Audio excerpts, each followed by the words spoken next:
Vamos a empezar y voy a pasar al inglés, si les parece, porque tenemos a un profesor que viene de Reino Unido para darnos esta primera charla. I would like to thank you, Alessio, for being here. We are going to have this initial lecture about the fortress and the garden, and I guess you will explain why this interesting and suggestive title to us. I would like really to thank him because it's not that we ask him to come in a short notice, but it is in a short notice that we sent him the flight tickets and he had to make, some arrangements in his agenda. I am really grateful for the effort, and he was also very willing to come here. Alessio D'Angelo is a professor we have been knowing for a while, let's put it this way. He is at present full professor of social policy, and working in directing the research center on applied social sciences. Sorry, he explained it to me 3 times, but I'm not retaining anything. Anyhow. He has been working around migration issues. He's now leading or undertaking very interesting researches. I would like you to mention at least some of them about what you are researching at present. We were talking about distribution mobility across the city. So I'm giving him the floor. I'm not going to read all his publications. You can find them in the internet. We know him for a while, and he is a very serious researcher. And I'm sure he will provide us some food for thought and interesting insights into migration trends and policies in Europe, which I find a very interesting and appropriate way to start our master. Thank you. Okay, thank you very much, David, for the introduction. Thank you to everyone for the invitation. It's so nice to be back in Barcelona after quite a while. We were calling with Jordi before, we were counting years. Was it last month? No, it was like 5 years ago. So yeah, but we keep in touch, and we've been doing some collaboration for a while now. So first of all, again, apologies for the English. I'm doing this very imperialist thing of coming from a British university and imposing my language upon other people, which is what we do in that country. You may guess from my accent that I'm not native English. I'm actually Italian, so I'm an Italian in London, although I work in Derby, so there's a bit of a mobility history already there, connected to migration flows. I actually started as a European mobile citizen. When I went to London from Rome, I was moving within the European Union. And then one morning I woke up and I realized that I wasn't in the European Union anymore. So the borders moved around me. I didn't go anywhere. The borders moved, which I think is quite telling about the complexity and the dynamics of migration. Now, most of my research focuses on Europe. So today I'm talking about migration in Europe, to Europe, and some kind of political issues related to that. Clearly, as a European scholar, we've got to approach that topic by being very mindful that not all migration in the world is about Europe, and not everything is about Europe. So I research Europe because that's my topic, but I think it's important to, again, approach the subject with an awareness that there's some other places in the world, and there are some other migration trends which are equally important, and maybe that is never acknowledged enough by people who deal with migration policies. And that particular worldview tends to shape the very way in which European migration policies are discussed and developed. Now, as David was mentioning, I've got different hats. So I'm a professor of social policy. I work in a research center which is about social sciences more generally. I tend to work at the intersection between social policy from a migration studies perspective and more kind of applied research sciences, research science work, more empirical work. I think that the work David was mentioning right now that we were discussing over a drink a few hours ago, it's something I'm developing right now about what in England they call social infrastructure. and it's the analysis of how people access resources, both formally and informally, in an urban space. And we are exploring the role of formal and informal providers of welfare support for migrants. It's something that is done with a very kind of urban studies perspective. And so it's an interdisciplinary approach. If anyone is interested in that, I'm happy to share more information about it, but it's not what I'm going to talk about today. What I'm going to talk about today, it's a presentation that builds on various bits of research I've done, broadly speaking, about migration patterns and migration processes in the European Union and around the European Union, and specifically about issues of bordering. I'll try to explain later on what I mean by bordering policies. And I've been looking at Italy as a case study. I've been looking at the UK as a case study. I've been trying very adventurously to draw parallels, because migration policy developments in Italy and the UK, which are two countries which are very different from each other, but I argue there are some commonalities. And I'm interested in what I'm calling the migration welfare nexus. So to what extent migration policy can be seen as an element of welfare policy, and to what extent welfare policy is connected to migration, even when it doesn't talk about migrants explicitly, okay? And more recently, there are some examples of publication there. I've done some writing about the extent to which that strange phenomena I was mentioning before, which is Brexit, so the exit of the UK from the European Union, should be seen as an extreme case of divergence from European trends, or actually to what extent Brexit could represent something of a trend setting within the European continent. I've gone as far as saying that maybe Brexit was the most European thing that the UK ever did. Okay, I know, to be unpacked a little bit. Okay, so I've got kind of 3 parts to my presentation, but I'll see how it goes, and maybe I'll do only part 1, or maybe I'll do part 1.5, and then we continue the rest over a drink or another occasion. And the first part is very much just an introduction. I mean, I don't know to what extent you are familiar with migration in Europe. Probably some of you are, and probably some of you are at least have an interest in that, because otherwise it wouldn't be here in the first place. But I wanted to start with a bit of a descriptive bird's eye view of what's going on in Europe in terms of migration trends, and what is, broadly speaking, the policy and political framework. But as an Italian from Britain studying European migration, I actually wanted to start by quoting a very famous Spanish, actually Catalan person, who's Josep Borrell. Famous, it depends on political points of view. Borrell, you will probably know, he's the European Union High Representative for Foreign Affairs and Security Policy. And he's been saying a number of interesting things about migration in recent times. I'm starting with one which is not necessarily the most controversial. I'll come to something slightly more controversial later on. But this is just an extract from an interview that Borrell gave to the Guardian newspaper less than 2 weeks ago. And he argued that migration is a very big divide for the European Union, and it could be a dissolving force for the European Union. So the European Union is at a crisis point because of migration.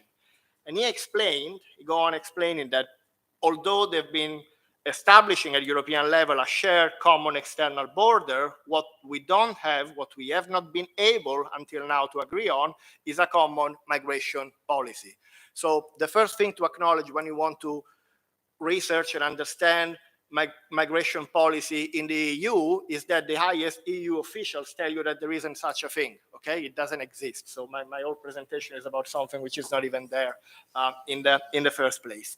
And there Borrell argues that the paradox is that Europe needs migrants, and he says because we have very low demographic growth, and if we want to survive from a labor point of view, we need migrants. So, you know, according to Borrell, the European Union needs desperately something which is also going to be the cause of its destruction. Okay, so starting from that premise, we can move to something a bit more kind of uncontroversial, maybe, which are the facts and the numbers of migration trends in the EU.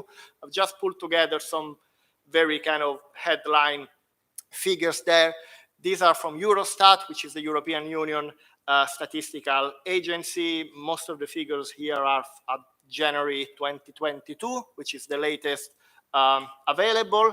So what happened during the course of 2021, again, the last year for which we have detailed statistics, we had about 2.2 million people moving into the EU from outside the EU, including the UK. And then 1.1 million people left the EU and went somewhere else. Okay, but then an interesting fact is that there's probably roughly as many, I can't remember the figure off the top of my head, which are represented by internal European migrations, so migration from one European country to the next. So quite a significant proportion of all the inflows which are recorded by European countries are actually immigration of EU nationals, citizens of other European countries, which from a very strict point of view in terms of the European treaties, those are not even migrants, or depending where you're coming from. For some people are, for some other people, they are not. Okay, so this is the kind of numbers in terms of movement from one year to the other, and that at the moment kind of sums up to a population of about 55 million. 55 million is the total number of foreign-born resident population in EU. Okay, if you start counting all the people who live in a European country different from the country they were born in, that's 55 million, which is about 12% of the total population. Okay, you may notice that the number for foreign born, 55 million, is much higher than the number of foreign nationals, which is only 37 million. So there's quite a gap depending on, again, how you conceptualize migrant, or to go back to what David was saying before, what labels you attach to people. Who is a migrant? Is it somebody with a different passport? Is it somebody born somewhere else? Depending on what kind of label or definition you decide to adopt, clearly you get slightly different pictures. The third interesting piece of information to be aware of, if you're interested in migration in Europe, is that out of all those many people I'm referring to, roughly 70% of them, 2/3 of them, are actually living in only 4 countries. So Germany, Spain, France, and Italy. Okay, so those 4 countries host the vast majority of the migrants in EU. To an extent, of course, that is because those are also the most big and populous countries in the first place. But again, the way in which migrant population is distributed across Europe, it's very kind of uneven. There's quite a lot of diversity if you start looking country by country. Okay, and then if you start actually breaking down country by country, and you start looking not at absolute numbers like before, but at relative numbers. So you start looking, like here, for example, at the share of non-nationals in the resident population.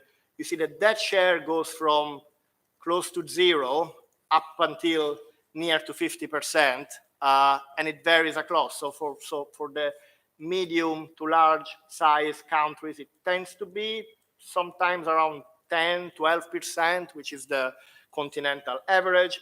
But then you've got cases like Luxembourg, where nearly half of the residents are non-nationals of Luxembourg. And then you've got, in particular, most of the Central and even more so Eastern European countries, where the proportion of migrants living there is way, way below the continental average. So again, I'll be talking about Europe. I am talking about Europe policies are discussed in terms of Europe, but Europe is very much a pretty mixed bag. There are very different situations in terms of distribution, amount, and also about the origin of the migrants that live in different countries. Here, for example, very simply, they are distinguishing between EU nationals and third country nationals. And again, even just in that very basic respect, you can see quite a lot of level of diversity across different countries. I mean, I'm not going into the country level simply because I haven't got time, but clearly when you start looking at individual national case studies, you get completely different pictures in terms of countries of origin. And it's quite interesting because if I had shown you this table 15, 20 years ago, the main citizenship, the main countries of origin of migrants in European countries would have been to a very large extent a reflection of post-colonial processes. So you would have had primarily former Commonwealth citizens in the UK, primarily North African and other kind of colonial French countries in France, and so on and so forth. Now the picture actually, and for a few years now, has been changing quite a lot. And you've got, for example, Eastern Europeans and groups like the Romanians and the Polish in some cases that are now appearing as one of the largest groups pretty much everywhere. And so in a sense, you had at least to simplify two different levels there. You've got some migration, which is still a result of the colonial past of European countries. And then you've got another layer, which is more of a result of the European Union itself. So it's inter-European migration, and in many cases, particularly east-west migration, and to some smaller extent, south-north migration. Okay, so it's a very complex, stratified, multi-layer story, which again is different from each country. Which again explains why there are different tensions and different approaches and different issues faced by the different national contexts, although there are some commonalities as well.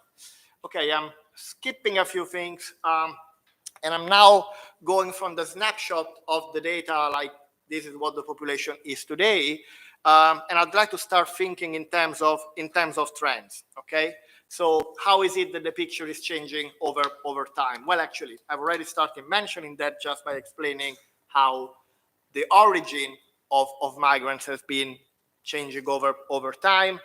And this is simply the number of people coming in from outside the EU year on year. This is only from 2013 up until the last year available. It would have been interesting to have a few more years. But you know, it's kind of goes up and downs, up and downs, up and downs. I think the interesting thing for somebody who's been looking into this data for a very long time is that there are sudden peaks here and now, there are quick decreases here and now, but actually the long-term trend is much less dramatic than you would be made to think just by reading the newspapers or checking on social media, okay? There are variations, there are cycles, there are ups and downs, but again, if you then compare to, again, the number of migrants as a proportion of the population, it's not that dramatic as it sounds. And you may want to ask, why is it that the Europe, as Borrell just said, is in such a state of crisis for this kind of population trends that, if you look at them as a proportion of the wider population, are actually still pretty contained, okay? And part of that, you will know, is not so much because of migration, generally speaking, but it's more specifically because of people coming in and applying for asylum, what some people have defined mixed flow migration, people who are coming more or less forcibly because they are leaving, as we were hearing before, they're leaving war, persecution, or conditions they want to escape from, okay? So it's really the arrival of asylum seekers or migrants in search of protection, which is really what is creating that crisis feeling that Borrell was referring to. Not so much the European internal aspects, not too much maybe the Italians going to the UK, but it's something else that is worrying the political establishment. I mean, again, you look at how many asylum applications are registered every year. In 2022, first-time asylum applications in the EU was 800,000 across the whole of the EU. It's quite a high number compared to what we've seen over the last decade. Again, they are significant numbers, but they are not numbers that really change in any way the demographic of any of the European countries we are looking about. And again, I'll tell you again, 800,000 a year total number of asylum applications, and the European Union, to use a technical term, is literally freaking out because they don't know how to manage 800,000 applications in a year. Okay, they really don't know where to find the space, what mechanisms to find an accommodation, ensure that these people can find a job, and so on and so forth. 800,000 applications as the highest peak of the decade. Is that about logistics or is that about political will? Well, you may guess that I'm kind of posing a rhetorical question here. Case in point is what we've seen with the war in Ukraine, right? You will be aware, of course, of the ongoing conflict following the invasion of Russia into Ukraine at the start of 2022. When the conflict began, for a number of reasons, also of how the European Union is placing itself with regard to that conflict, the European Union decided to activate for the first time something which is called Temporary Protection Directive. Okay, other people around the table are better placed to explain the technical details of that. But in a nutshell, the European Union basically said, if you're fleeing from Ukraine, come to the European Union anywhere, anytime, just come over and you will be guaranteed, although temporary, but you'll be guaranteed protection, okay? Now, over the course of little more than a year, 4 million Ukrainians have been given temporary protection in the European Union, okay? 4 million people in about a year. You don't hear about that particular migrant population as much as these ones, okay? These 4 millions don't seem to create a logistic problem, a problem of integration, a problem of space, accommodation, as much as those others, okay? So clearly, if there is a crisis, it's not a crisis of the numbers, it's a crisis of political will, it's a crisis of deciding, yes, we want to deal with this and we want to deal with this properly. And clearly it's a political decision. And so this is not necessarily a value judgment. You could argue, well, okay, this was the right decision, but it wouldn't be the right decision to do it for these other people. Again, that's about politics, but it's not about the logistics, if you allow me that term, okay? It's not about the numbers per se.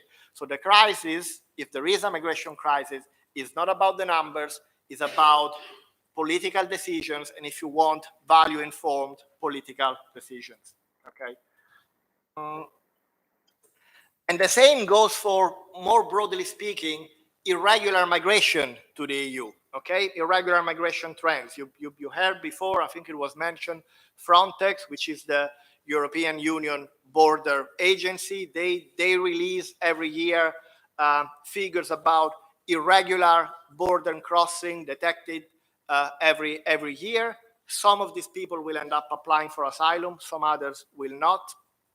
These are figures which have been contested by some scholars because some people think that actually Frontex is kind of double counting, because there are some people who try to cross and then they're set back and then they cross again and they're counted twice. But nonetheless, let's take it for good. They're saying the highest figure ever registered since 2016 was last year, 330,000 irregular border crossing. Again, you can consider it a big number, a small number, but remember the first figure we started with, it compares with about 2.5, 2.6 million people entering legally every year, okay? So irregular migration is a tiny fraction of all the migration that comes into Europe each year. It's just a very small fraction of a wider population movement, which again, compared to the larger population, it's small, okay? So even more so, it's not about space, it's not about how many we can process, it's about making decisions about how we want to make things work or not, and the extent to which we want to manage certain processes, or there may be other processes that there's a political interest or a political will not to manage them in a kind of slightly more relaxed manner. Okay? All right, so this is the bird's eye view in terms of the numbers and how the numbers compare with each other. I haven't got time to get into the policy framework, which is supposed to regulate those numbers. Again, I'm sure you will be covering these aspects more in detail during the course. Again, I could just avoid putting this slide there and going back to Borrell's quotation saying, oh, well, in the EU, we don't have a migration policy, we don't have a migration system. It's actually not fair. I mean, there is a bit in place. I mean, clearly, intra-European migration is regulated because that is what the European treaties are about. That's what the Schengen area is about. So the way in which movement of people within the EU works, that's pretty much a very clear, not just a legislative framework, that is considered one of the key pillars of the European Union. So that is kind of sorted in theory. It's fair country national migration, though, which is still largely determined at national level. So there's a big distinction in the law and in the law of every single EU country member between EU migrants and third country nationals. In terms of asylum policy, there is a framework. I mean, of course, there is the Geneva Convention, but then there is something called the Common European Asylum System, which sets some of the rules by which people arriving and seeking asylum should be treated and dealt with. So the system exists. The fact that at the moment, like 3/4 of national governments don't like it, doesn't mean it doesn't exist. Okay, it exists, but it's very politically contexted. And then there is a system of external border controls, which have been developing and been strengthened over the years, and right now is as strong as it's ever been. So there is an agency which is not just the sum of national agencies. It's a European agency, which is Frontex, which kind of manages external border controls.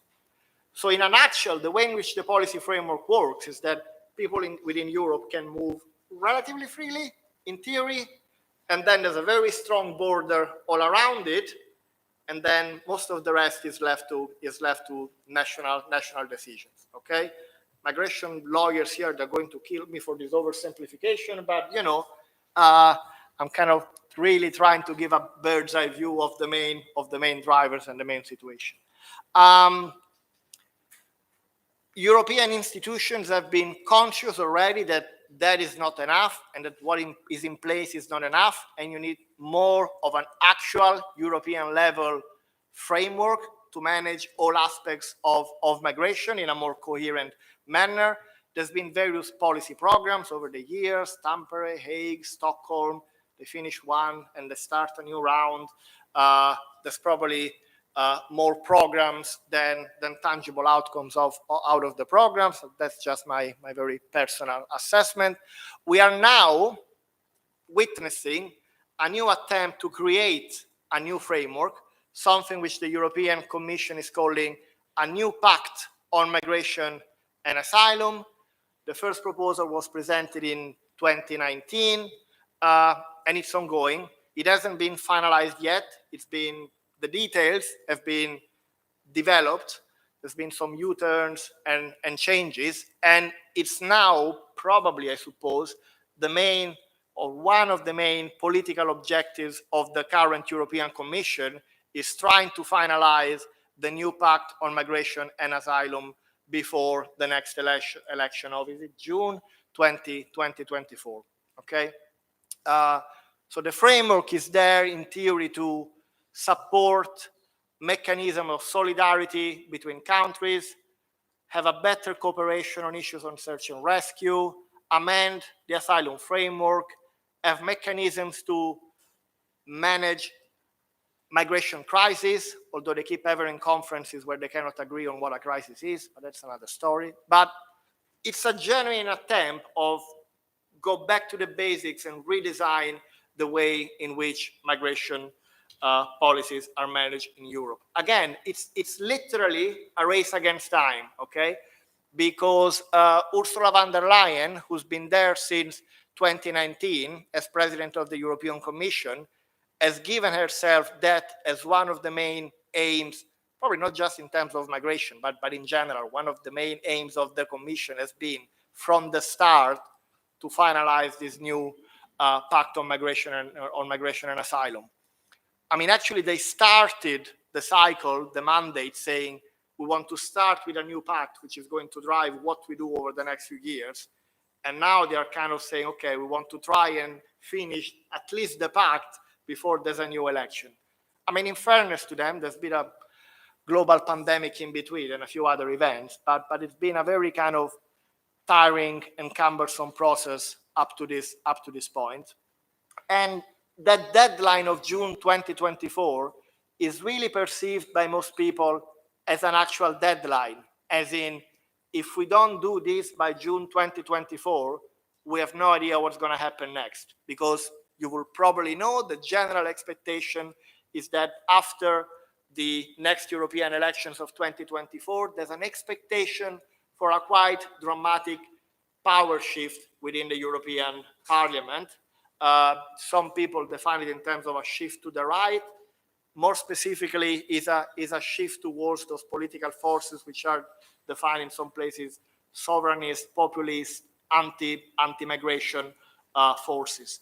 There's a general acceptance that the political axis, the Popular Party and the Socialist Party, which has been kind of the driving force of the EU over the past few years, is not going to be at the helm anymore, and there's going to be some other system in place, some other political system in place. What that is going to look like is not really that clear, so there's a lot of uncertainty ahead. But again, because of that uncertainty, the diplomatic efforts that have been made over the past few years, if they don't come to an agreement by then, it's likely they'll need to go back to the drawing board once again, okay? So I'll take a pause, because this was like my first part, and I don't know how I'm doing with time. Has it been 5 hours yet?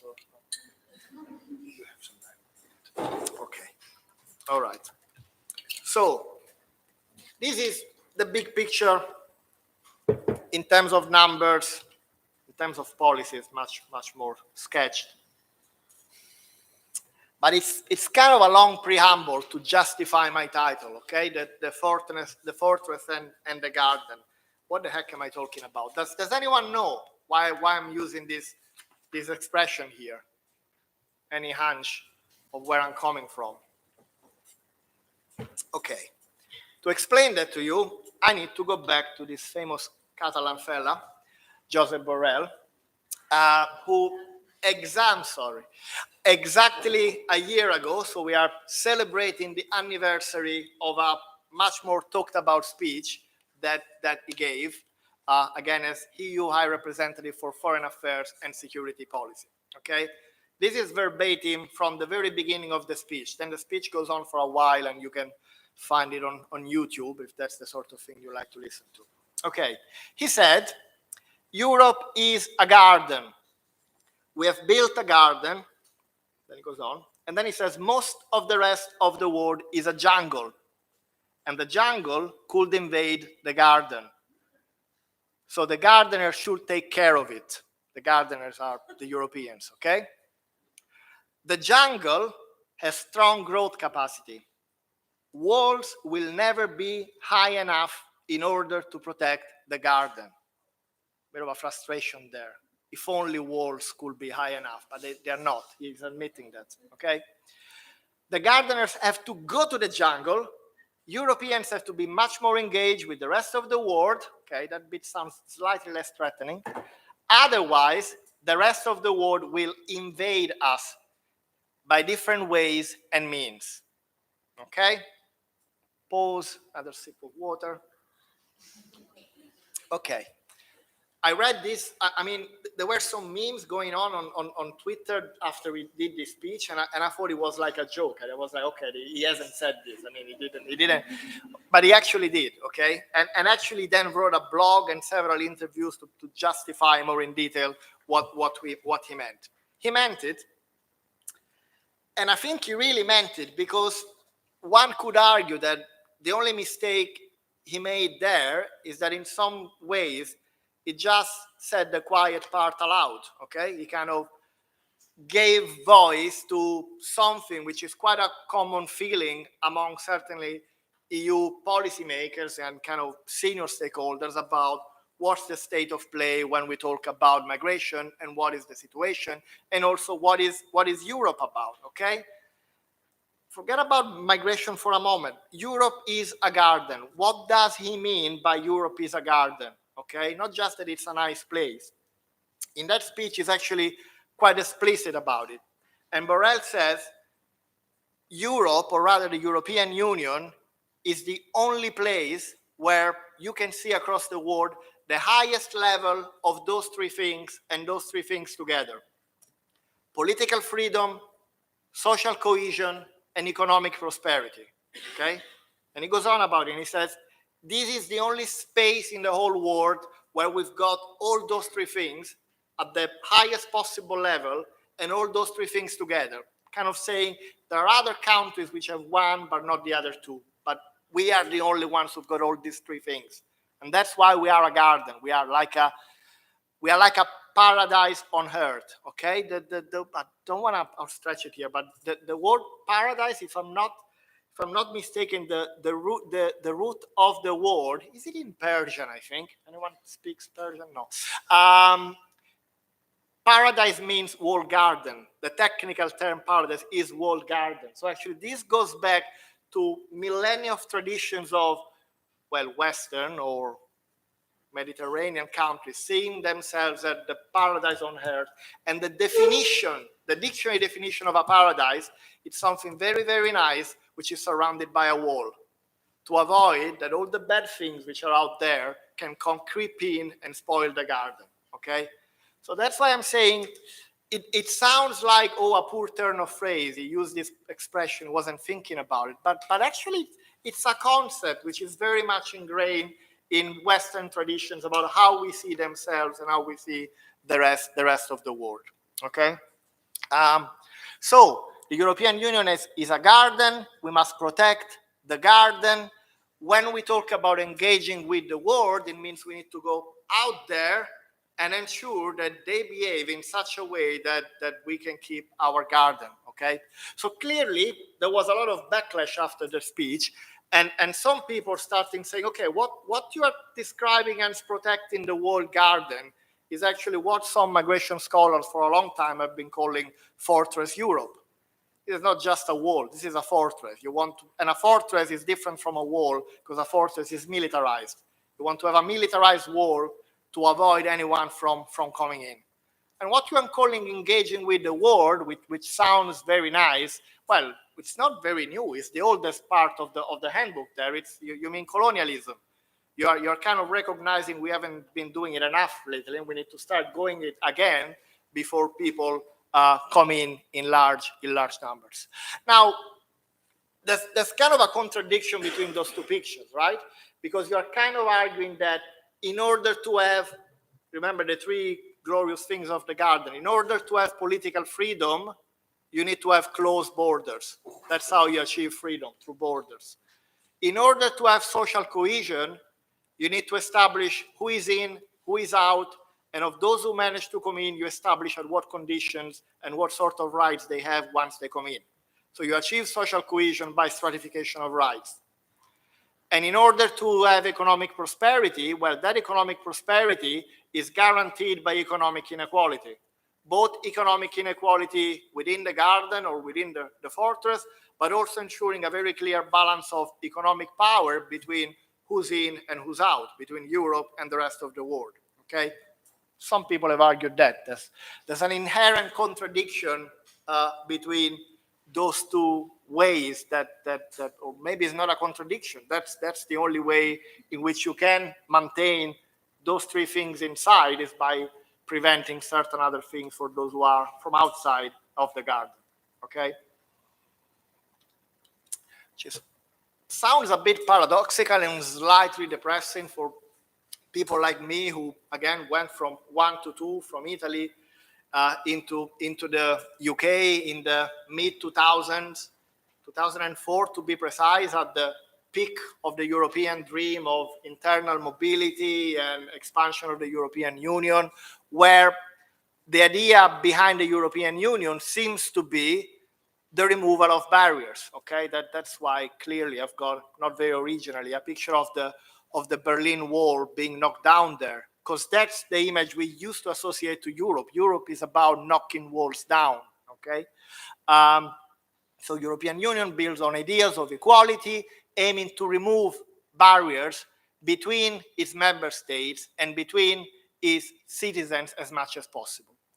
However, increasingly, we've seen kind of the opposite. We've seen the re-emergence of nationalism, very often on a xenophobic base, accompanied by an increase in mechanisms of bordering. And by bordering now, I don't just mean the border around the continent, but also the borders within countries within the continent, and also from a more sociological perspective, an increase of the way in which people in each country have been bordered and stratified in terms of their rights and who is entitled to do what and who's access to what sort of rights. Okay.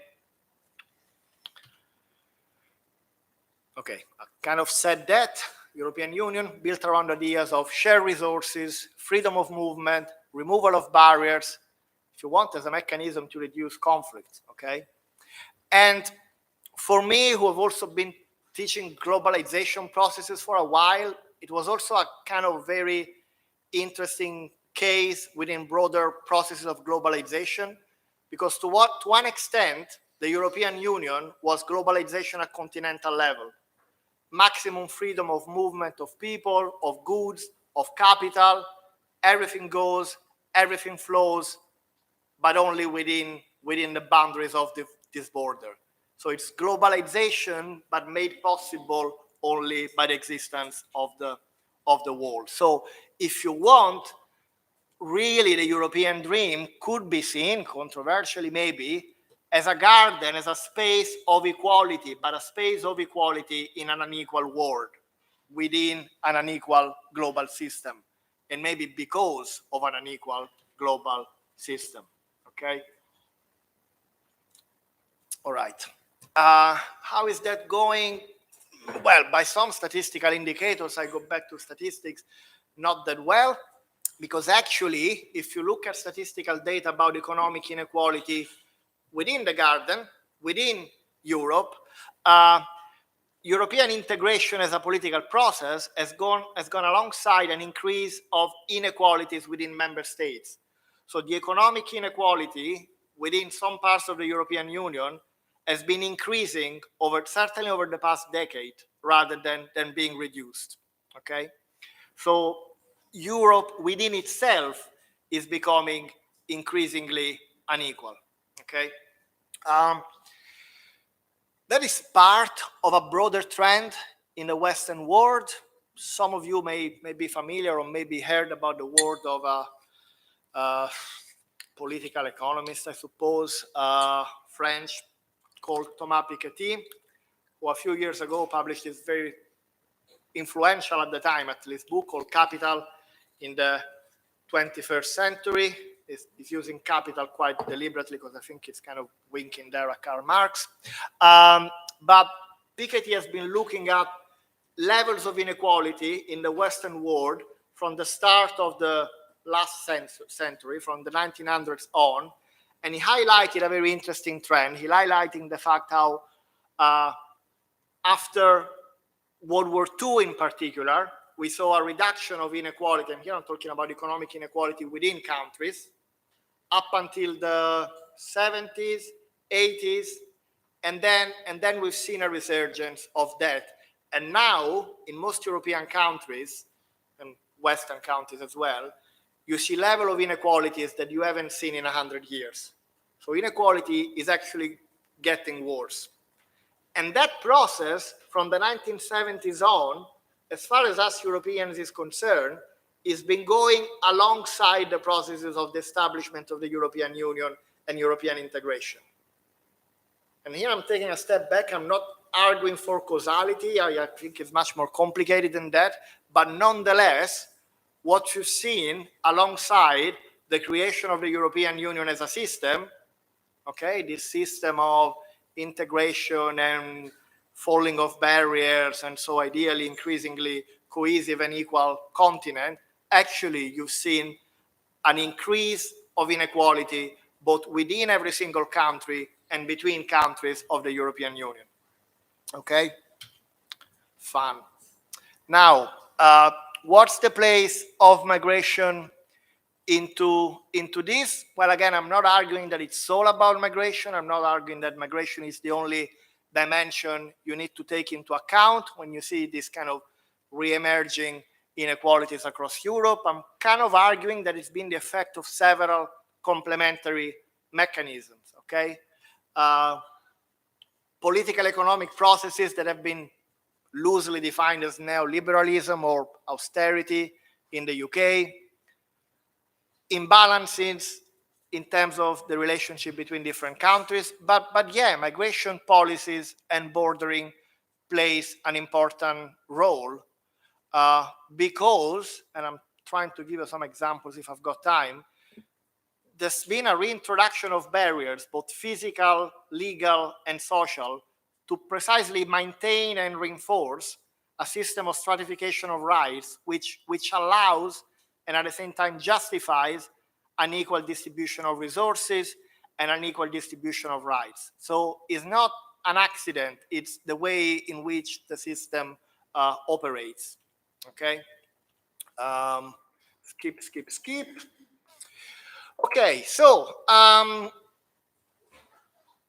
of paradoxically, because if you think, okay, this is the way the system works, so the system, I'm sorry, I mean, system is an oversimplistic expression just because of lack of time, but, you know, if migration is part of that model, why is it that at the same time you've seen a rise in anti-immigration stances across Europe, everywhere? Why is it that European policymakers seem to be so worried about migration? Is that kind of paradox Borrell was talking about?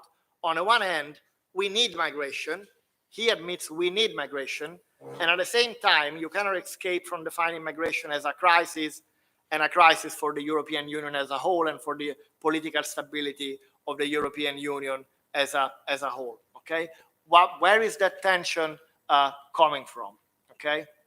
I mentioned already that in the past 30 years, well, in the 30 years since the fall of the Berlin Wall, actually, you haven't seen destruction of walls so much. You've seen creation of new walls, okay? It's difficult, but some estimates saying that there's been around 1,000 kilometers of border walls and fences built in Europe to prevent people from crossing borders from 1989 up until now, okay? So there's been an acceleration of borders, physical borders, okay? And also, over the last decade, there's been an acceleration of the increase of border checks, inter-European border checks within Europe.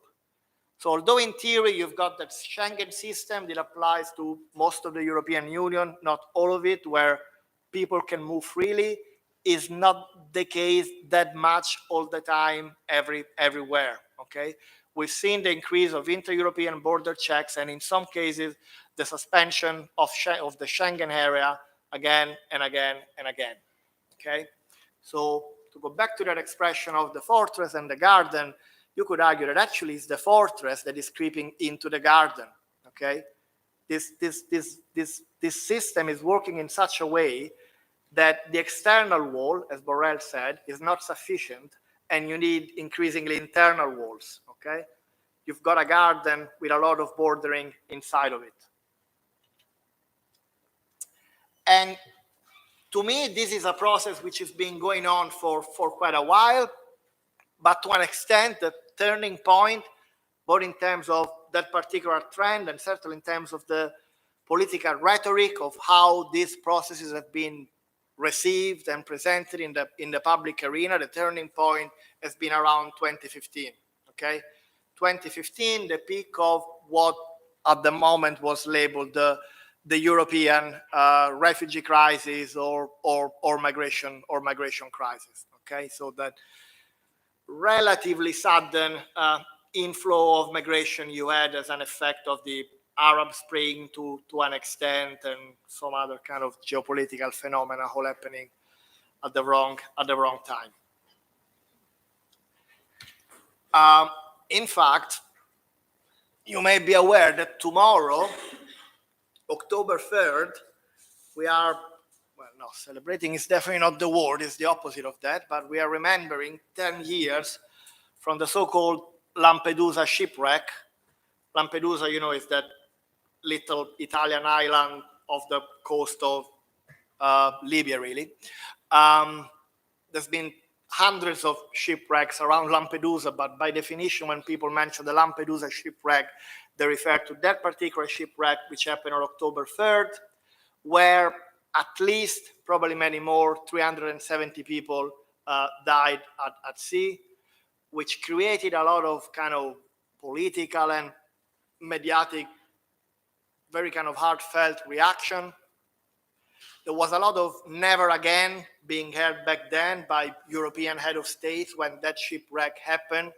It really felt like a game-changing moment where the European institutions were like, okay, we need to do something to stop this. And for a short while, to an extent, they did, not everything, but something to deal with it. And straight after the Lampedusa shipwreck, there was the establishment of the so-called Operation Mare Nostrum. Okay, it was a search and rescue operation with the leadership of the Italian authority, but somewhat coordinated across different European countries and co-financed by the European Union, which saw a massive increase in search and rescue operation, and allegedly many lives were saved.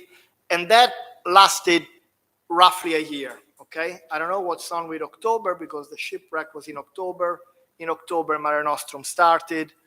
It lasted until the following October.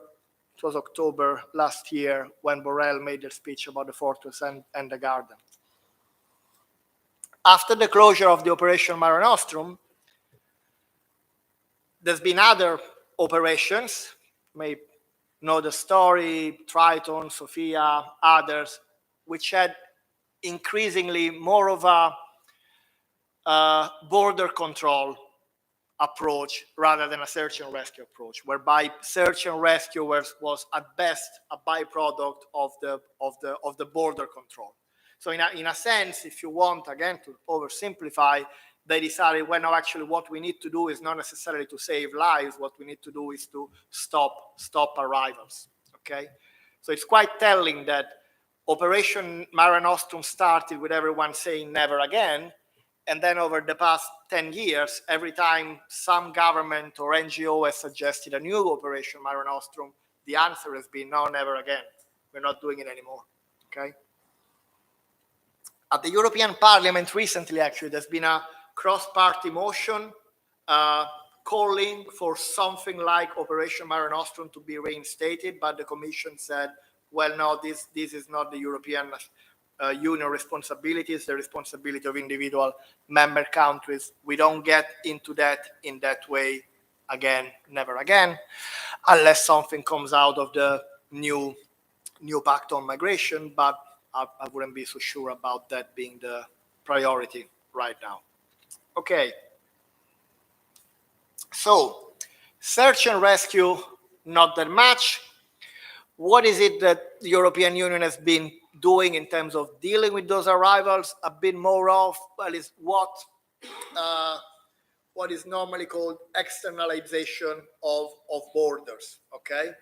What I'm kind of calling bordering the borders. So your external borders are not strong enough, so you need another buffer of borders all around your borders. You need to have the countries, which are the neighboring countries of the European Union, to become your border for you, to stop people from arriving, okay? This is something that started quite famously with the deal between the European Union and Turkey, stopping people to walk the Balkan route and come into Greece. These are economic agreements, needless to say. A year after, there's been the first of a series of agreements between the Italian government and the Libyan institutions, which are not really there in place very much, but well, whatever. So agreements with the Libyan Coast Guard to, again, prevent departures. And much more recently, this very year, there's been an attempt to have a deal. At the moment, it doesn't seem to be working very much, but there seems to be making a deal with Tunisia, very similarly, to stop arrivals from Tunisia into Southern Europe. Okay, so this is a model. In fact, the deal with Tunisia most recently has been presented by von der Leyen as a model to be replicated all around Europe. So that is the model, externalization of borders. These are also agreements which have been widely criticized because of the human rights impact and effects, because you are financing undemocratic regimes, also because they're not working, okay? They're not really stopping necessarily people to move. They're just worsening dramatically the conditions through which people travel, and they are probably increasing the chances of people to drown before they arrive, but still.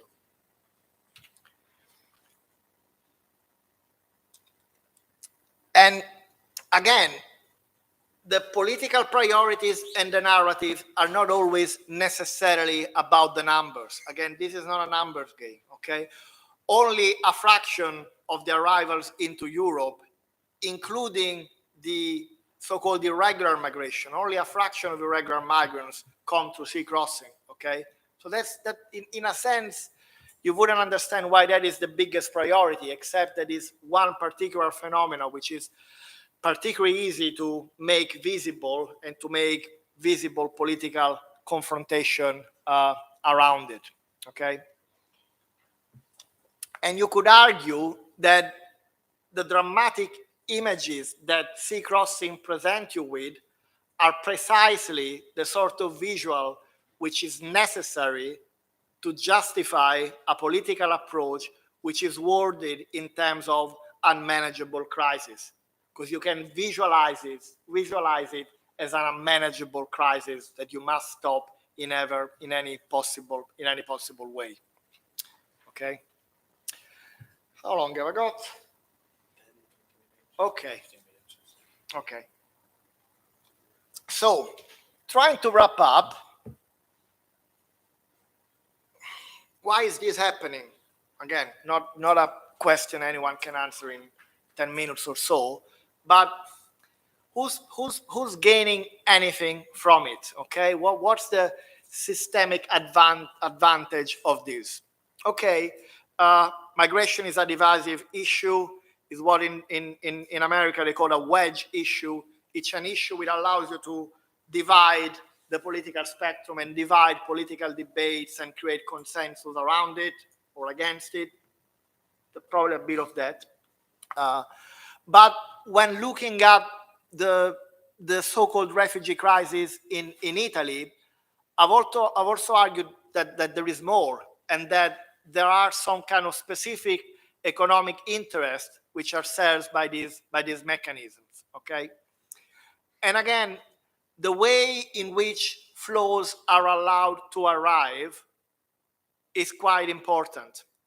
Again, none of the measures we've been seeing over the past 10 years are stopping people from arriving. People are coming. But what is happening is that you are establishing the terms and conditions by which they are arriving, okay? The majority of migrants who've been arriving into southern Italy, my case study, around that period, are people who have arrived illegally.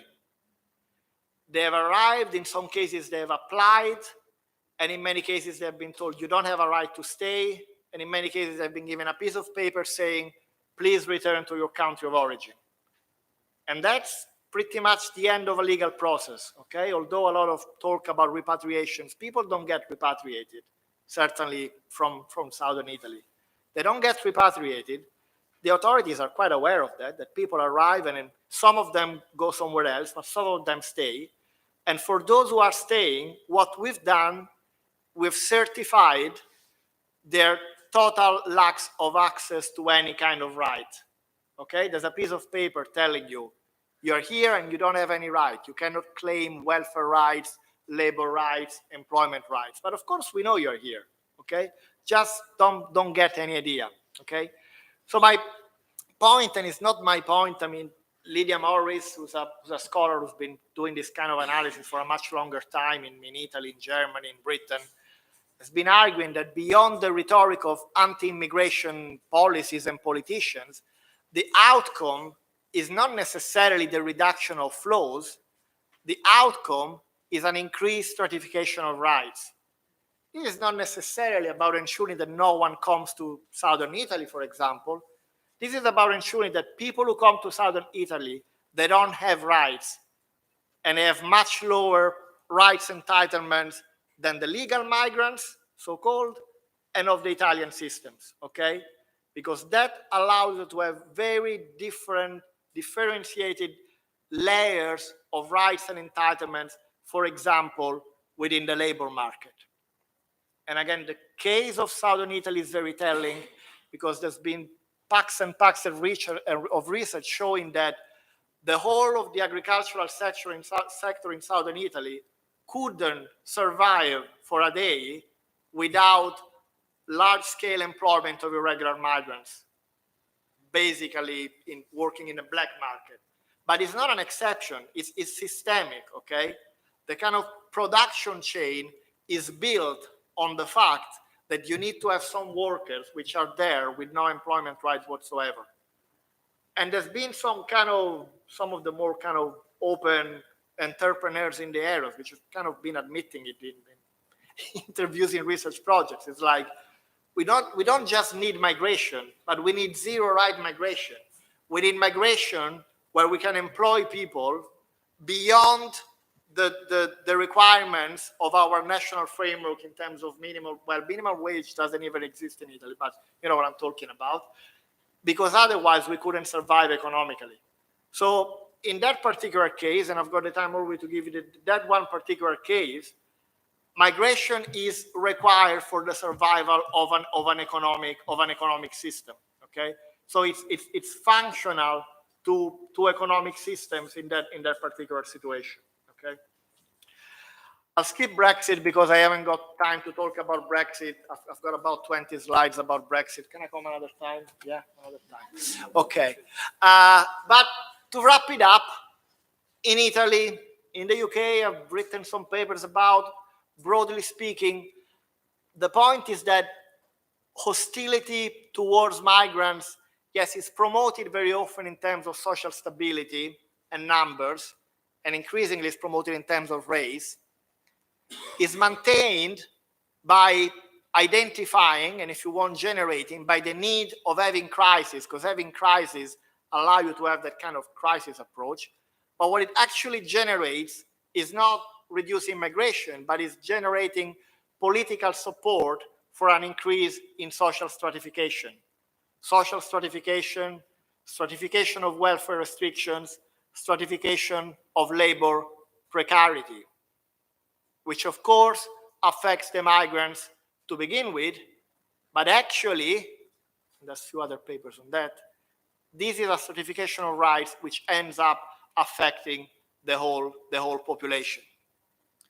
So to conclude, yeah, we have an issue with our garden, but my point is that it is not so much the jungle which is threatening the garden, it's the fortress. It's the idea of a fortress which is threatening a garden, if by garden we mean a space of freedom, prosperity, and cohesion. And I'll stop here. Wonderful.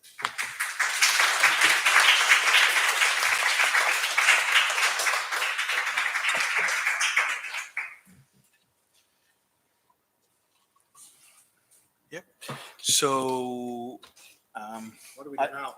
Yeah, with distant minutes. No, sure. There was time for discussion, debate about the initial questions. Let me shift to Spanish. I'm sure Yeah, I can Professor understand a bit. D'Angelo understands perfectly well Spanish. If not, you can always fool us and I will repeat it so And you just have more repeat time my to think slide about it. again. Yeah. Así que abrimos, ¿no? Abrimos un turno de palabras, observaciones, comentarios, reacciones. Hemos tocado muchos temas y creo que es una de las ventajas de esta charla, ¿no? Si me dejáis así, os lanzo algunas un poco más ordenadas y os lanzáis vosotras. Bueno, creo que esta charla es particularmente interesante porque nos confronta con las grandes cuestiones de inmigración, ¿no? Omitiré comentarios sobre Borrell y su proverbial franqueza. Pero curiosamente, por contextualizar, no por defender, pero también para introducir un poco más de complejidad en el asunto, yo creo que le estaba haciendo esta charla cuando lo presentaba a los futuros embajadores de la Unión o el cuerpo diplomático. Entonces me parece que venía de un viaje a China, creo, reciente, y estaba insuflado de la lógica esta de los Wolf Warriors, de los embajadores duros chinos, ¿no? La nueva generación de embajadores que confrontan, ¿no? Entonces vino a decir, vosotros tenéis que ser nuestros luchadores fuera. Entonces creo que ahí le vino un poco la vena a Trump y dijo que todo lo que hay más allá de Europa pues es una jungla. Y ahí estaba cansado, venía del viaje y dijo lo que pensaba. Entonces, pero trasladándolo a la realidad, tocas una cuestión fundamental y es cuál debe ser la política exterior de la Unión. Primero, una constatación. La Unión en parte se crea también por muchas razones, ¿no? Pero la Unión Política incorpora la gestión de la inmigración porque los dos grandes tratados, los dos grandes momentos de la Unión tienen que ver con la caída del muro de Berlín, la guerra en los Balcanes y procesos posteriores en los que hemos tenido procesos migratorios o entradas de refugiados fuertes. Entonces, cuando se ha considerado que Alemania sola no podía gestionar la caída del muro porque le entran 1 millón de personas, empieza a mirar y considerar que su soberanía nacional no es suficiente, sus medios no son suficientes y pide una escala europea de respuesta. Problema, por tanto, primero hay una idea de federalización, de mutualización de la responsabilidad en materia de inmigración, solo que por ahora parcial, en fronteras, en control, en los aspectos de hacer de policiales, ¿no? Pero eso es una primera cuestión, ¿no? Mutualizamos porque aquí hay gente de muchos otros países que están en procesos de integración, ¿no? Igual que nosotros hemos seguido un recorrido, hay otros países que están en procesos de integración en la que la escala para la respuesta a algunos problemas es importante. Pero no es que la Unión no tuviera flujos migratorios internos también.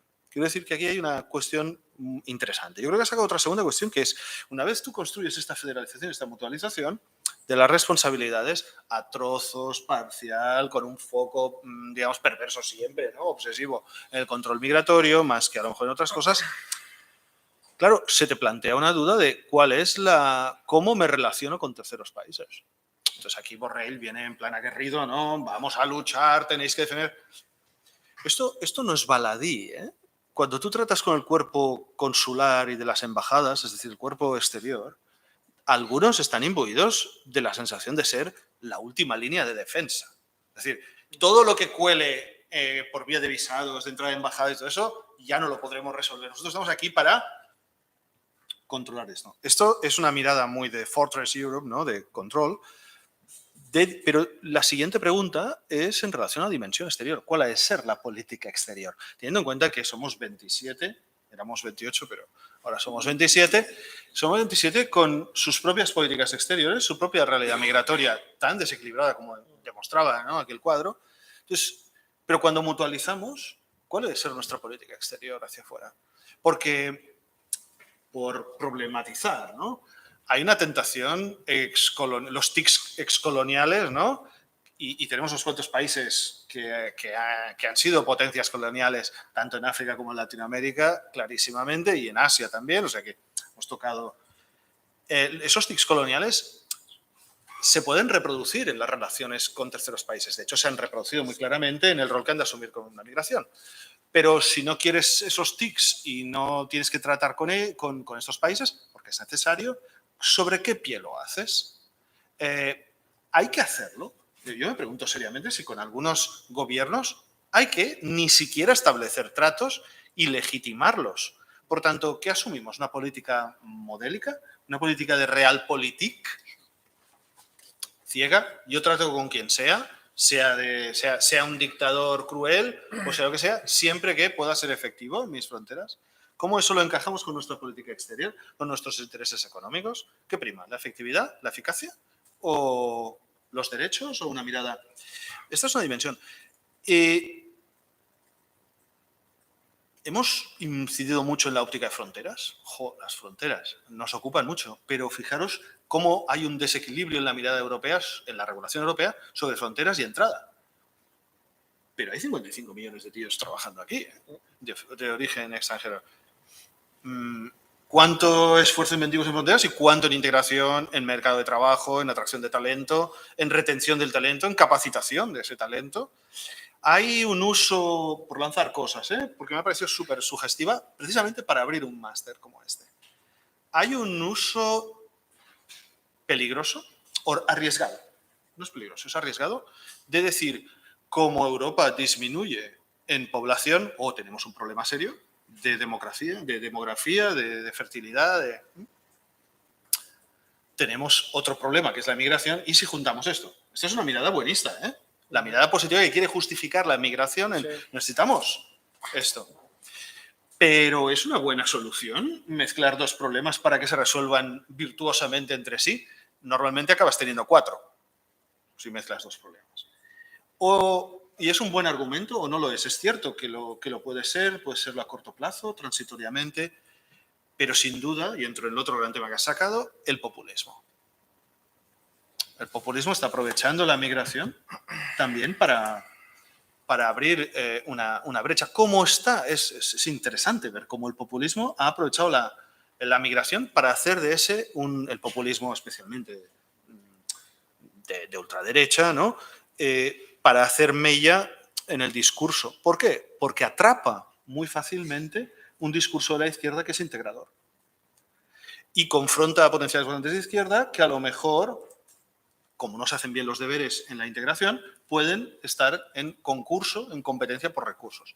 Entonces, a mí me genera algunas unas resonancias muy importantes sobre cómo desde los que estudiamos la migración tenemos que mirar algunos argumentos y tácticas para utilizar populistamente, ¿no? El populismo utiliza, pero también analizar esas críticas desde el populismo, en qué medida pueden tener un trasfondo de realidad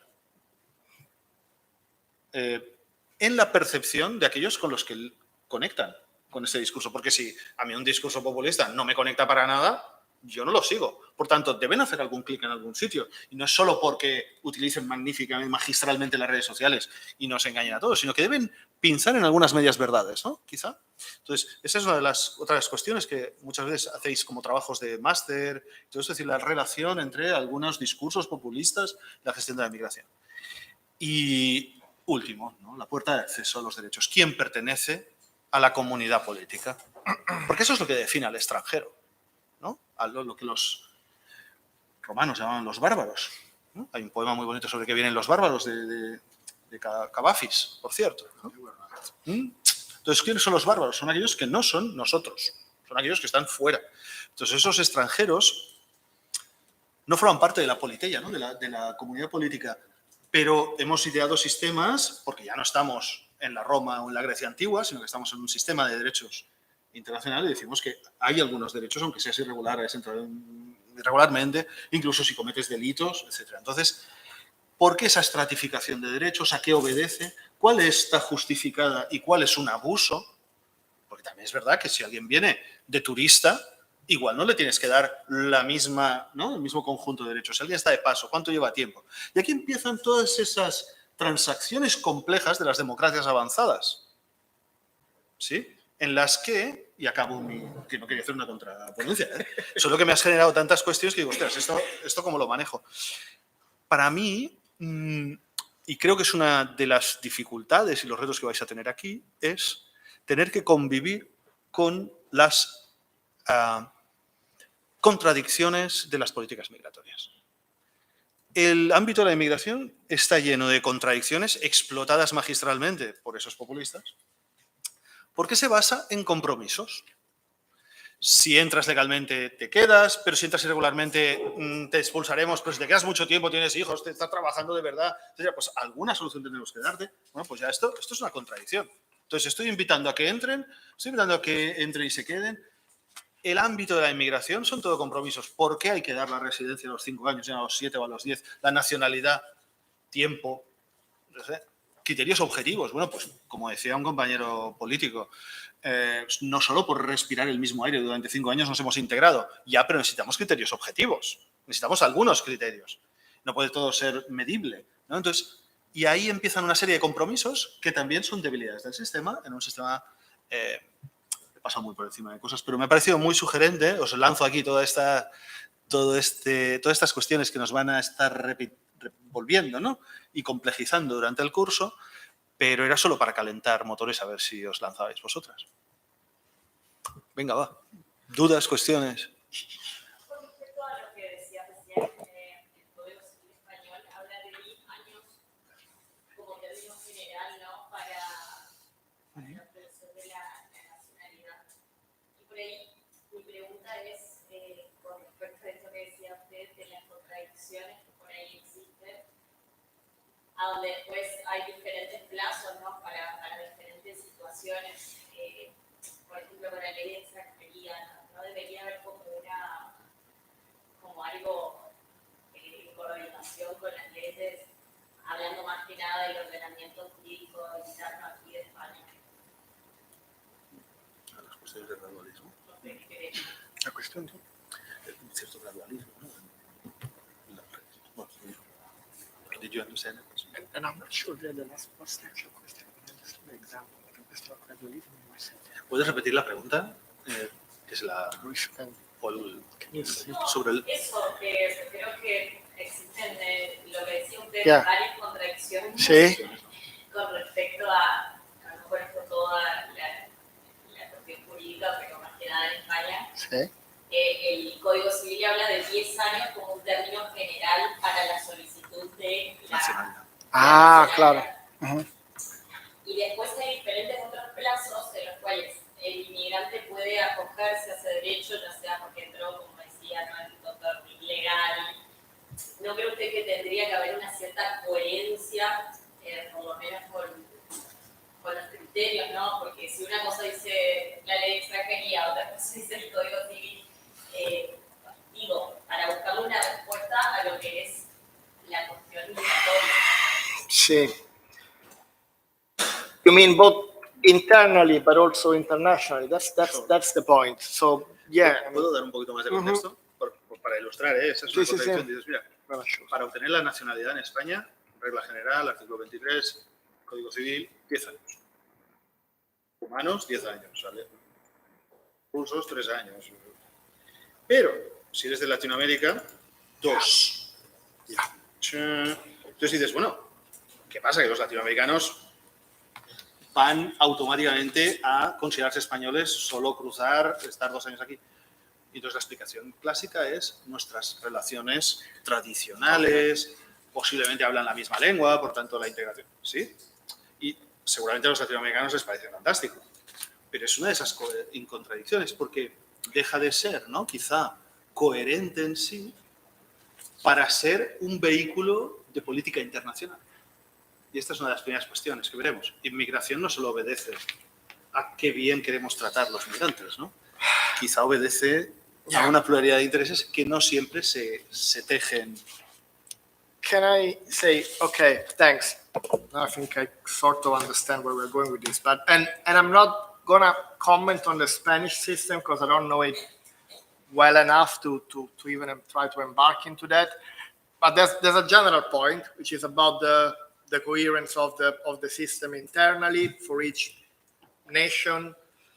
There is, of course, the issue of the coherence across European countries, because each country, to a certain extent, have very different approaches.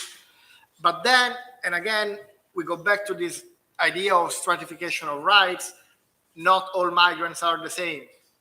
And in Europe, we tend to think, oh yeah, because you've got EU nationals and third country nationals. It's much more complicated than that. And again, I'm vaguely aware of the situation in Spain, but I could tell you something more about the situation in Britain, for example, which likewise mirrors its own colonial and Commonwealth past, whereby you've got, for example, Irish citizens who are EU citizens who've got very special rights compared to any other EU migrant. They've got a right to vote, they've got recognition of citizenship right just because they're Irish, and that's because of a bilateral agreement between the UK and Ireland. Then you've got citizens of the former Commonwealth who tend to have some kind of special entitlements and recognition, which before Brexit, where basically they had more rights than other migrants except EU migrants. So you had a stratification whereby you will have a British citizen here, and then you will have Irish citizens, and then you will have EU migrants, and then you will have Commonwealth migrants, and then you will have Malta, and Maltese citizens tended to have traditional rights derived by the fact that they were a post-colonial British country, but they were also EU nationals at the same time. And then in the UK, which is technically not a country, but it's 4 countries, because you've got England, Scotland, Wales, and Northern Ireland, there are some different in the legal framework that protects different people.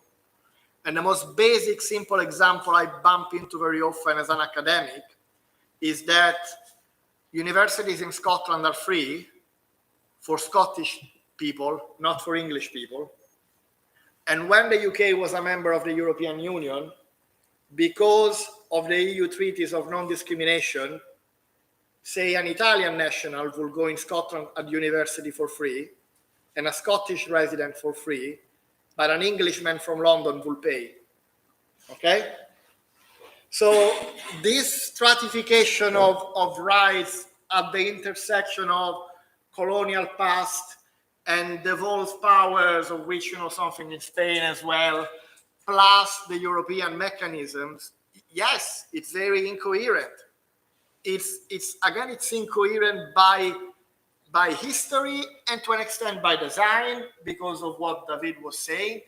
It's not just a matter of migration policy, very often is a matter of international relations. The first thing the UK did, I'm talking about Brexit, the first thing the UK did when they left the European Union was to go to India and try to make a bilateral economic agreement.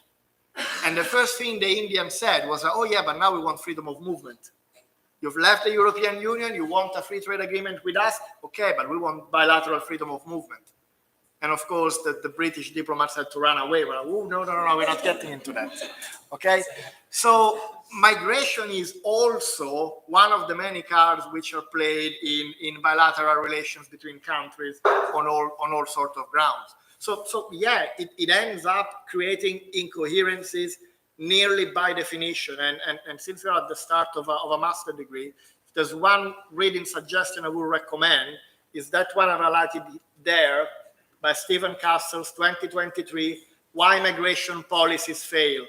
It's a short paper. I think it's an amazing paper because it starts with the premise, migration policy seems to always fail.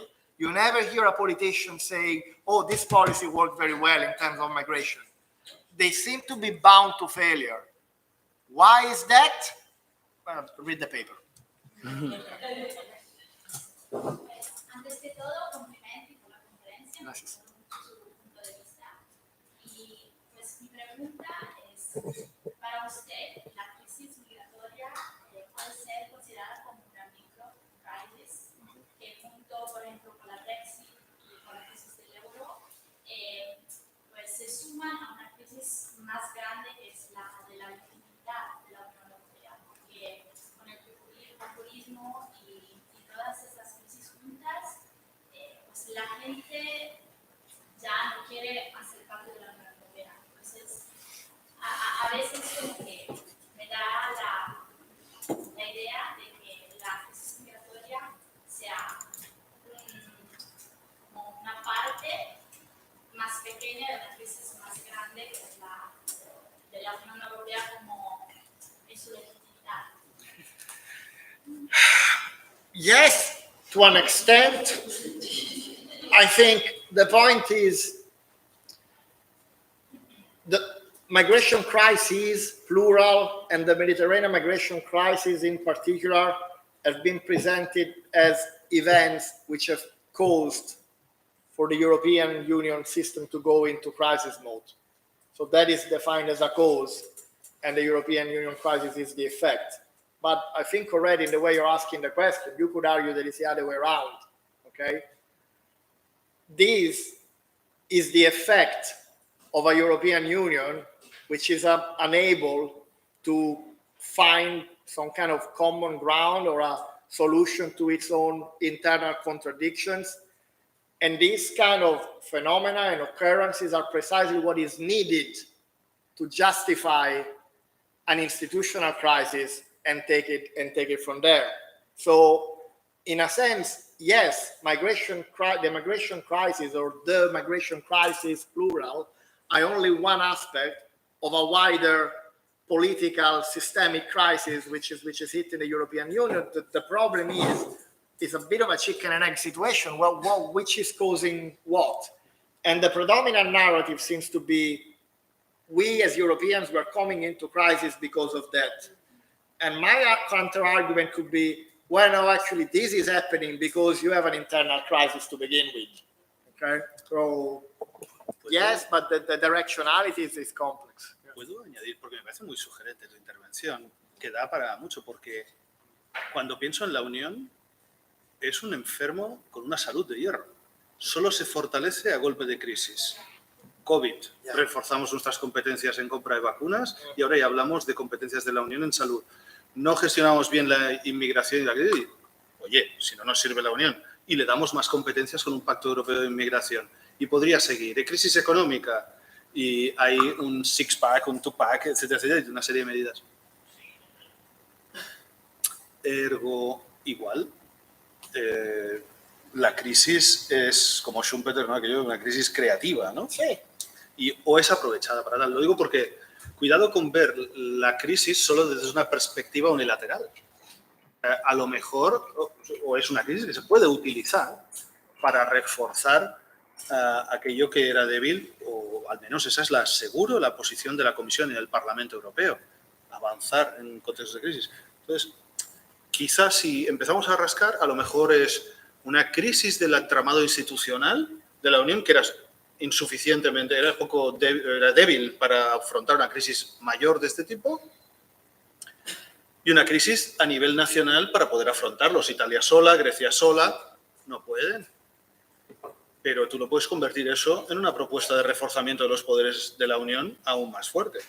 Quiero decir, por darle otra vuelta al argumento. Entonces, a lo mejor crecemos a base de crisis. Sí. Or you can use crisis to redefine what is the European Union for, or what do we want the European Union for. You know, you use it to say, actually, this allows us to rethink a few things and to rediscuss them. And how do you justify making such kind of drastic changes to the framework? Oh, well, there's a crisis. So, yeah. Mm. And in fact, again, I go back to Brexit. And to me, I mean, my point about Brexit is in that paper I'm shamelessly pointing at the top of the list there, is that the UK has never been against the European Union. The UK had a very clear idea of what the European Union should be for. They are not against the economic market. They love the common economic market. They want that. They miss that already. They are desperate because they really want it to be in the common economic market. Okay? They're not even necessarily that much against a European policy on a number of issues. They don't want intra-European mobility, to me, because they come from a system where there's such a complex stratification of rights according to different migrant categories. And the European citizenship created such a big conflict internally, okay? because they have been slowly negotiating bit by bit, giving bits of rights to the former Commonwealth countries, bit by bit, on and off. Now we need migrants, now we don't need migrants, now we give you rights, now we don't give you rights, now I give you a visa, now I don't give you a visa. And then all of a sudden you've got Polish people coming in as they want, with full rights equal to a national. That doesn't work with me, Britain. But we don't mind with the rest, okay? The agreement that David Cameron trying to negotiate before the referendum was exactly that. I mean, few people remember it, but the idea was, if Britain had voted to remain in the European Union, they would have remained in the European Union with a lot of concessions from the European institutions in terms of being able to restrict welfare rights to EU migrants. That was the plan. They didn't want out. That was a massive gamble, but they wanted to stay, being allowed to have more control, not so much in terms of arrivals, but in terms of being able to regulate access to welfare. Okay? And my argument is that actually there's a lot of countries who will be happily converge for that now. There's a lot of countries up there which think that's for us, it's a better idea of the European Union. Yeah, we would want that. So I'm not saying necessarily that everyone is going to Brexit and then join another parallel union with the UK, but you know, there's a trend, there's a tendency which is inherent to those contradictions that we are talking about. There are some contradictions which are not necessarily a problem for policymakers. That's the other problem. I mean, I don't know if here kind of lawyers and social scientists see the same. I don't see the contradictions in law as a systemic problem from the point of view of the policymaker necessarily. Maybe those contradictions are there, incoherencies are there for a very good reason, and we want to keep them, and we don't want bureaucrats from Brussels telling us we don't need them anymore. Okay? So there are these kind of tensions as well of what should be the nature of the union. And having a crisis every other year allows me to constantly reshuffle the cards and trying to see if I can change the framework a little bit. There are losers and winners, of course, in this reshuffling. There are happier people and less happy people in the European system. But yeah, that's what the crises do. They allow you to go back to the drawing board. And justify political. No, we're doing it because this stuff is happening. Sí, por favor. Sí. Teniendo en cuenta el texto que mencionabas de Castro, Sí. las migraciones no son un grifo, entonces el Reino Unido no leyó el texto de Castro. No one reads that. No. Digo, porque Well, yeah, but okay. la intención es regular. But you know, A veces sí, a veces no. yeah, it's true. But to an extent, to me, what Castles also argues is that migration policies seem not to work because very often policymakers cannot really admit what migration policies are really about. There are some tensions in what migration does to a country, whereby you cannot at the same time, like the Italian government is doing now, say, we need to stop migration because there's going to be like an ethnic replacement in our country, so we want to stop it on a Monday. And then on a Tuesday saying we need more migrant workers because the labor market needs them. And actually we need them with lower level of entitlement because we need to place them in a specific part of the employment sector. I don't think they don't see it. They see it, but they cannot say it because as a political platform, it doesn't go very well. So I don't know. And again, that's one of the points of Castles. It's a system which is built on its own contradictions, and it's constantly perceived to fail. It's constantly perceived to be in crisis because that's the only way in which you can present it to the public. You need to present it as a crisis because otherwise people are like, hang on a minute, what's going on here? You're telling me opposing things. Yeah, because there's a crisis. Pero ¿no os da sensación de que, o sea, poner las manos en las políticas migratorias es relativamente barato políticamente? Porque te sanciona poco la migración en términos de voto, porque como no pueden votar en general todos los que tú manejas, en este sentido, quizá, ¿no? Es una política o es un ámbito de la política que si tú quieres manipular, bueno, no tiene efecto boomerang, porque si tú manejas, voy a decir, no, mira, oye, mercado libre de vivienda y lo que cuesta el precio de la vivienda. Hay unos damnificados que al día siguiente dicen, oye, aquí no te voy a votar, porque tú no representas mis intereses. Además, yo digo, oye, más dureza con la inmigración, ¿quién se contrapone a ello?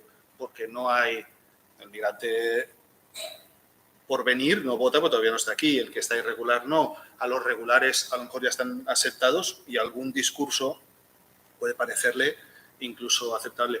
O el voto migrante está tan segmentado, está en las locales que no te afecta. Quiero decir que son políticas que también, y aquí toco la estratificación de derechos, quizá el tema del no reconocimiento del voto también tiene ahí un juego, no digo deliberado, porque hay límites constitucionales, pero acaba desequilibrando los juegos propios de la democracia, solo por sugerirlo, todo esto conecta con la forma en que nos consideramos como sociedad y nos representamos y nos dotamos de instituciones representativas y con la cuestión profunda de gobierno, ¿no? Por tanto, migración y las políticas sobre migración no están sujetas a las mismas leyes de la física, si me permitís la expresión, en el ámbito de la gobernanza. Tiene otras leyes. Quizá es más cuántica, o es quizá más de otro tipo, pero no se sujeta a esos principios de mayorías, de minorías, de clientela política y cuidado con lo que tocas aquí porque hay damnificados. Entonces eso también es una dimensión de la política migratoria que la hace un poco especial y, diría yo, atractiva para jugar o experimentar con ella. Por lanzaros cuestiones así un poco para provocaros, ¿no? No, claro. And again, I defined migration as a wedge issue before in terms of very divisive, but yes, I agree with you. It's divisive, but it's also divisive in such a way whereby, yeah, the main scapegoats, they don't vote.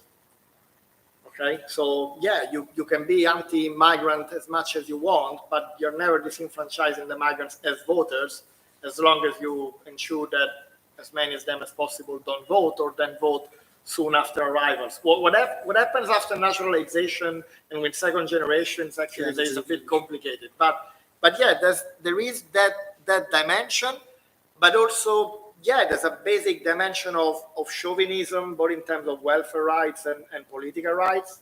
And again, if you can argue, you don't want to have a go at you citizens, but we want to have a go at those below you in the civic rights stratification. That goes down a bit better. So yeah, there is an element of that, I suppose.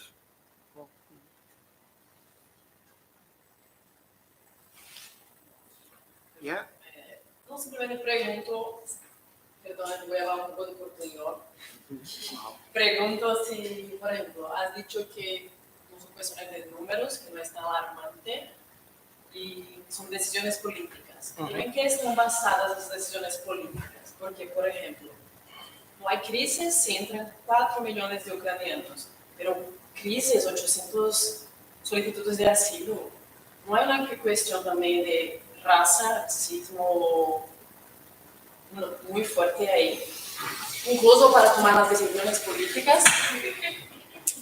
Porque, por ejemplo, perdona, el europeo común que un ucraniano podía ser bienvenido a su casa, que he visto pasar en España, que sea bienvenido, que hay que acogemos. Pero si hablamos cuando financia un menor de porque quizás viene de África, Latinoamérica. Y también es un tema muy importante que... Yeah, is that a question? Like, I agree. No. Yeah. Yes, no, clearly. No, quería saber para cuál que me has dicho, está basado en decisiones políticas, como va la cosa de la migración. Okay. Y me ha dicho también que, nos ha dicho también que, por ejemplo, quieren mantener personas ilegales porque es un trabajo más barato, se mantiene la estratificación económica. Pero 4 millones de ucranianos se deciden legalmente, y ahí están, y pueden trabajar, y incluso...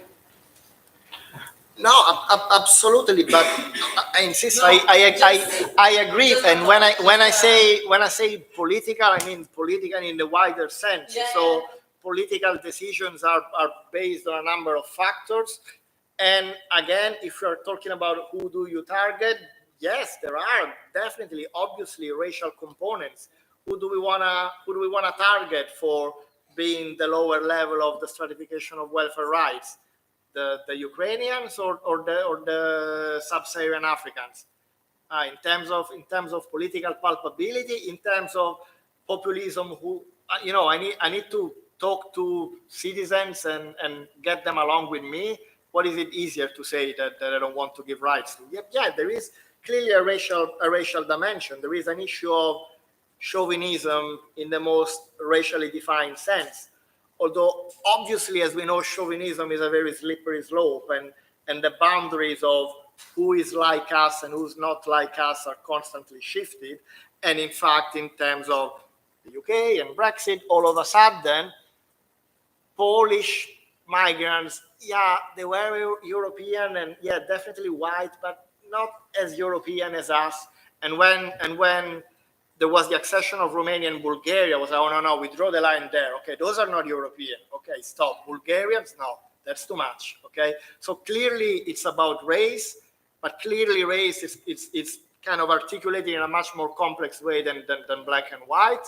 And clearly the Anglo-Saxons are pretty experts in shades of white, and Italians in the USA know something about it. I mean, in some cases, Southern Europeans were not classified as white. So now, of course, there's a racial dimension which informs the political decisions. You make political decisions also based on those things.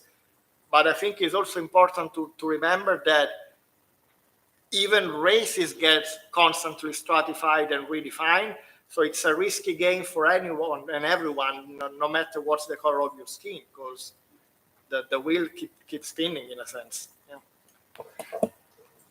Está claro que, ¿no?, que las políticas migratorias tienen componentes de relaciones internacionales, de relaciones ¿no?, coloniales y de aspectos, ¿no?, incluso que no son tangibles, y por supuesto de racismo, aunque me atrevería a proponeros también pensarla a la inversa, porque todos tenemos en la cabeza la frase aquella, ¿no?, de un dirigente del este diciendo, pero los ucranianos son rubios como nosotros, etcétera, etcétera. No, claro. Eso no lo hubiera dicho en español. Pero cuidado con asumir esta frase así tan literalmente como una expresión racista y no la utilización de un argumento racista para justificar una decisión profundamente política. Porque a veces jugamos en las dos ligas. Nuestros políticos son hábiles para jugar, proponer racismo o aprovechar el racismo, a lo mejor consciente de la sociedad, para colarte algo que en realidad, aquí a lo mejor tenía otras, pero no quería entrar en esto. Está claro que hay unas interrelaciones. Entonces, había por aquí dos preguntas y a ver si os animáis a alguna más. Bueno, yo como tal no era más preguntas. Yo siento que, por ejemplo, que la moda de ¿cómo? Gabriela. Gabriel, perdón. Siento que va un poco más en sentido de lo que ya hemos comentado. Es una cuestión más allá de cierto racismo, creo que también es una cuestión cultural. ¿Qué tanto se puede adaptar cierta población a un territorio?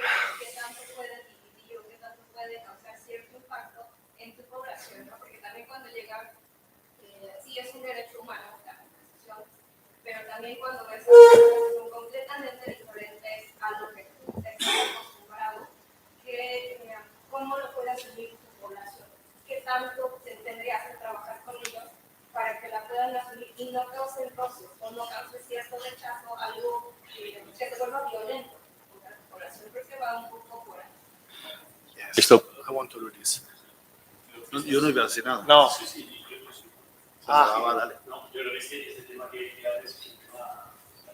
va más allá y muy interesante, porque en realidad lo que nos plantea es quién supuestamente es más o menos integrable, ¿no? Y eso, por ejemplo, estaba pensando en la obra esta de Sartori, ¿no?, de la sociedad multiétnica, ¿no?, de Giovanni Sartori, que decía, hay algunos grupos que son mucho más difíciles de integrar, ¿no? Precisamente muchas veces son grupos con los que hemos tenido una historia de contacto mucho más concreta, como en el caso del Islam, ¿no? El Islam, o es evidente que hemos tenido una relación colonial, ¿no?, con Marruecos, hasta su independencia en 1956, pero resulta que les cuesta mucho más acceder a la nacionalidad, ¿no? que a otros grupos, como decía antes David, ¿no? Por eso que yo me inclinaría porque en lo que tú hablabas también es la idea esta de cómo se construye la alteridad, cómo se construye el otro más representativo, ¿sí? Y cómo, con quién no nos queramos parecer, aunque nos parecemos mucho, ¿no? Y después hay aquí un debate importante que se abre alrededor del propio concepto de cultura, ¿no? Por lo menos desde una perspectiva mucho más antropológica, muchas veces pensamos que las personas somos representantes de una cultura y más allá de la nacionalidad que tenemos, ¿no? Representamos esa cultura, ¿no? Como si las culturas entraran en contacto, ¿no? Y eso, pues, desde los pedagogos hasta los sociólogos, hasta todos tenemos un poco de culpa, ¿no? Con extender esa idea. Y en realidad las culturas no entran nunca en contacto. Entran las personas en contacto con diferentes bagajes y además desde una perspectiva mucho más interseccional. Porque ser marroquí no quiere decir nada más que tener la nacionalidad marroquí, ¿no? Por ejemplo, porque además uno es de una clase social, tiene una orientación sexual, tiene un género, etcétera, etcétera, etcétera, ¿no? Con lo cual has abierto un tema, vaya, interesantísimo a mí, vaya, me parece, porque va más allá de traspasar las fronteras y entramos ya en el ámbito de la acomodación y de los procesos de integración y de las posibilidades que se ofrecen a las personas, ¿no? Y a los colectivos para que se puedan sentir parte, ¿no? Y puedan tener el acceso igual que los propios autóctonos, ¿no? A los servicios. O sea que vaya, fantástico. ¿Y otra pregunta? Tiempo sin hablar. Era algo a añadir al discurso. Básicamente que estoy súper de acuerdo con la dimensión que has mencionado de la raza en el conflicto de Ucrania y cómo España ha recibido estos 4 millones de refugiados, pero también creo que aquí hay una gran dimensión geopolítica y que en consecuencia a España ha actuado como tal. O sea, por ejemplo, yo creo que si en Ucrania hubiera sucedido una guerra civil, quizá nos hubieran recibido 4 millones de refugiados y quizá nos hubieran recibido ninguno. Y hubiéramos quizá escuchado un discurso más de, bueno, los ucranianos ni siquiera están en Europa, los ucranianos no son tan europeos. Pero el hecho de que fuera una guerra de Rusia contra Ucrania, en la cual España tenía una posición geopolítica determinada, que no se podía poner del lado de Rusia y mucho menos porque bueno, las alianzas internacionales que hay tenían que dar esa respuesta, pues es algo que estaba predispuesto a... Como enemigo de común. Exacto. Sí. Bueno, yo tengo un poquito más de experiencia en el lado americano. Soy de Colombia, por si acaso. Mi nombre es Aura. Llegué un cristal, no sé sus nombres, lo siento. Pero sí, por ejemplo, dándote una respuesta hacia la parte de Ucrania. Por ejemplo, Ucrania en Estados Unidos tiene un TPS, que es un tipo de protección especial para ellos, puesto de que tienen una guerra civil. Pero, por ejemplo, países como Venezuela también tienen este tipo de protección. ¿Por qué? Porque tienen un factor económico, un factor que no es una guerra civil, pero sí es algo que los afecta.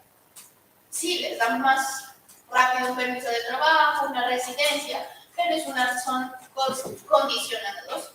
Ahorita pues voy a aprender más sobre la Unión Europea, claramente, pero se trata más o menos de que hacen un estudio o un estudio sociológico de por qué estas afectaciones llegan a un punto y estas personas necesitan una protección especial.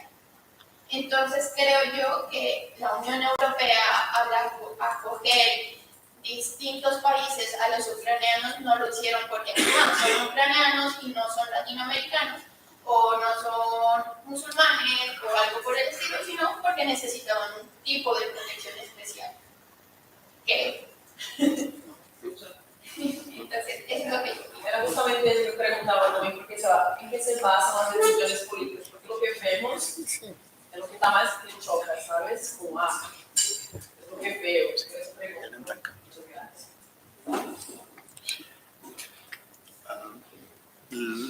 Vamos a darle la palabra al conferenciante para últimas. Os avanzo ya que tras la intervención nos iremos a tomar algo todos al bar si queréis, para continuar las conversaciones, pero con un vaso de lo que queráis en la mano. Okay, how do you wrap it up? Now, I think this conversation is very, very interesting. The point I'd like to highlight, at least from my point of view, is that when you say that certain migration policy decisions are political, geopolitical, economic, or racially motivated, these things are not in contradiction with each other, okay? They're all interconnected. And the construction of diversity, and here an anthropologist can correct me, but the construction of cultural ideas of diversity are not disconnected by political, geopolitical, and economic interest. The two are not separated. They're part and parcel of the same one. And so if I can conclude with an example about Brexit, I think it's very telling that one of the arguments that was taken forward by the supporters of Brexit against the European Union, they argue that the European Union is a fundamentally racist institution because it allows migration of white people and it doesn't allow migration of non-white people. And the case in point in the UK was precisely the Commonwealth and people from Southeast Asia, from India and Pakistan. And the argument was like, with countries like India and Pakistan, we have closer historical relationship. We've been part of the same family for a very long time. And it's racist that they are not allowed to come here as easily as the European from Poland or Romania, countries with whom we've got no cultural connection whatsoever. Yeah, they may be white skin, but we don't have any cultural connection whatsoever. So this is a racist process. And the non-racist process is to get out of the European Union and allow in also only the people with whom we have a strong cultural connection with, which are, for example, Pakistani, who are not white and are not Christian, but they are part of our kind of cultural system. So that was the argument. Clearly, as I said a moment ago, as soon as they left and Indians and Pakistani wanted free movement, they said, forget about it. But, you know, again, these things are connected in the way they are constructed as a political argument. So it's not that there are two different things. They're part and parcel of the same thing. Thank you. Sure, go ahead. No, I don't know. I wanted to say no something. Brexit, no Brexit. No Brexit. I wanted to say just one thing about the utilitarianism of migration. What you said, that I thought was very fascinating. We didn't talk about it. This idea of, oh yeah, we need migrants because we've got a demographic gap or a labor market gap, so we want them. That is very often the argument of so-called pro-migration people, and I agree with you. It's very dangerous because it really objectifies migrants, and it's like, oh yeah, migrants are things that we get whenever and as long as we need them. And you take completely away every idea of agency of the migrants, and again, any right from people to decide, yeah, I would like to move from this country to that country. That is not part of the equation, it's not part of the conversation. So when you frame it in terms of what we need as Europeans, even if you make it sound like, oh, we are very open, we want the migrants. Migrants are nice because I need some builders down the road. I'm not sure that's any less racist. So, yeah, and I'll stop here as well. Muchas gracias, Alessio, por tu intervención, que ya ves que nos ha animado bastante el ambiente. Esperemos que nos mantengamos todos así de participativos y entusiastas con los debates que vendrán y que durarán casi 4 horas como hoy, ¿no? Así que mantengamos este espíritu y yo creo que podríamos dejarlo aquí. Aquellas que no sepáis dónde está el bar, os esperáis y nos vamos todos juntos y así ya vamos conociendo la laberíntica facultad y la instancia más importante que es el bar, ¿vale? Muchas gracias.